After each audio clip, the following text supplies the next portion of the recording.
Dehydration நம்ம முடிக்கு பாதிப்பு தருமா? வாங்க இந்த வீடியோல பார்க்கலாம். First dryness.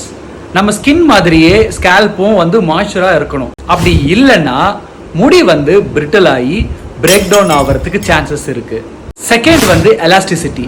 ப்ராப்பர் ஹைட்ரேஷன் இல்லைன்னா முடி எலாஸ்டிசிட்டி இழந்து டீஹைட்ரேட் ஆகி ஸ்டிஃப் ஆயிடும். ஸோ நீங்க ஏதாவது புதுசா ஹேர் ஸ்டைல் ட்ரை பண்றீங்கன்னா ஃபிளெக்சிபிலிட்டி இழந்து நிறைய டேமேஜ் ஆகிறதுக்கு சான்சஸ் இருக்கு. Third one scalp dehydration. Scalp dehydrate ஆகும்போது என்ன ஆகும்னு பார்த்தீங்கன்னா நேச்சுரலா சுரக்கக்கூடிய ஆயில் கம்மியாயிடும். ஸோ டேண்ட்ரஃப் வரதுக்கான சான்சஸ் நிறைய இருக்கு. இதனால இச்சிங், ட்ரைனஸ், ஃபிளேக்கிங் வரதுக்கான வாய்ப்பு அதிகமாக இருக்கு. Fourth one hair growth. Dehydration ஆனதுக்கு அப்புறம் உங்களுக்கு ஹேர் க்ரோத் ப்ராமினெண்டா டிக்ரீஸ் ஆயிடும். ஃபிஃப்த் ஒன் ஹேரோட ஷைன் கண்டிப்பா போயிடும்.